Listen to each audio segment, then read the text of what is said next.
All right, let's get right into it. If you're looking to break into or move up in medical credentialing, your resume is everything. It's not just a document, it's your key to the whole game. So today, we're going to break down exactly how to build one that actually gets you that interview. First things first, before we get into the nitty-gritty of resume writing, let's just remember why this job is so important.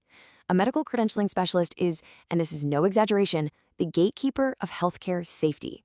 You're the one making sure that every single provider is qualified, licensed, and totally above board. It's a huge responsibility. Okay, so if you're the gatekeeper, how do you unlock the door to getting that job in the first place? Well, your resume. That's your key.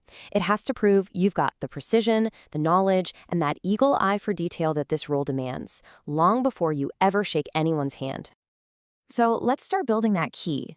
The first piece is your core message. This is what you put right at the top of the page, your professional summary and your skills.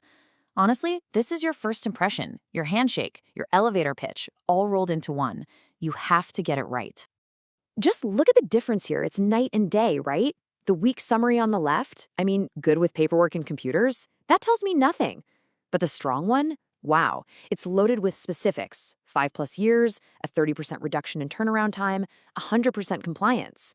It's not just saying you're good, it's proving it with numbers. Next up, you need to show off your technical arsenal. Think of these as the essential keywords that the resume scanning software and hiring managers are hunting for. You have to show you speak the language, that you can navigate CAQH ProView, that you get what NCQA and Joint Commission compliance really means. These are the terms that prove you're an insider. But look, the tech stuff is only half the battle. You also have to highlight the soft skills that show you can actually handle the job's pressure. Attention to detail? That's not a nice to have, it's the skill in this field. Same with juggling deadlines and talking to busy doctors without losing your cool.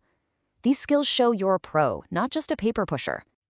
And that brings us to maybe the most important rule of all. Don't just list your duties. Anybody can say they were responsible for something. Big deal. You need to show your impact.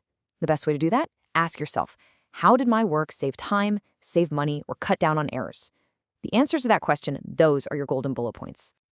For example, you see a number like this, 30%. On its own, it's pretty powerful. It makes a recruiter stop and go, 30% of what? It creates curiosity. It's the hook. And here's the payoff. You take that number and you wrap it in a story. You didn't just do credentialing, you made the whole system better, saving an entire month of waiting time for providers. See? This one sentence tells a hiring manager everything they need to know about how effective you are. Now, how you frame this really depends on where you're coming from. If you're switching careers, you're going to want to focus on those transferable skills, right? Talk about your attention to detail, how you've handled HIPAA compliance, or coordinated complex projects. But if you're a seasoned pro, you lead with your heavy-hitting stats. Managing 150+ providers, being the key liaison, you get the idea.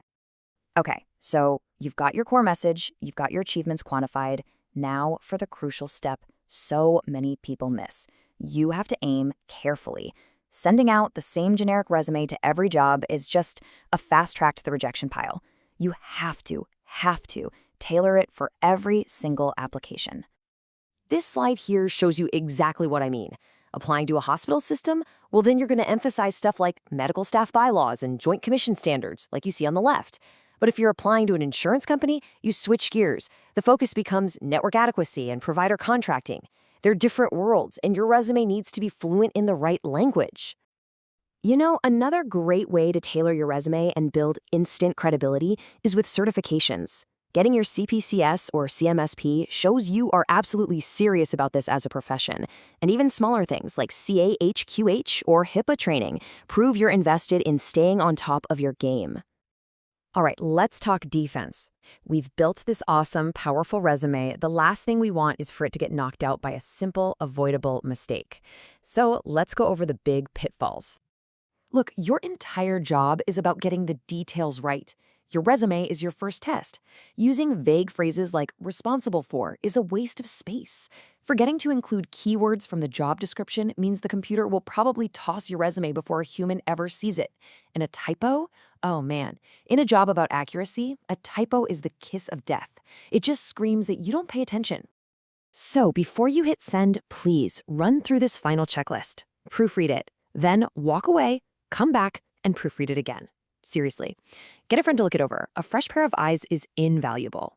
Keep the format clean and simple. And here's a big one. Check how it looks on your phone, because I guarantee you that's probably where the recruiter will first see it. Which really brings us to the final, most important question you should ask yourself. After all this work, what have you created?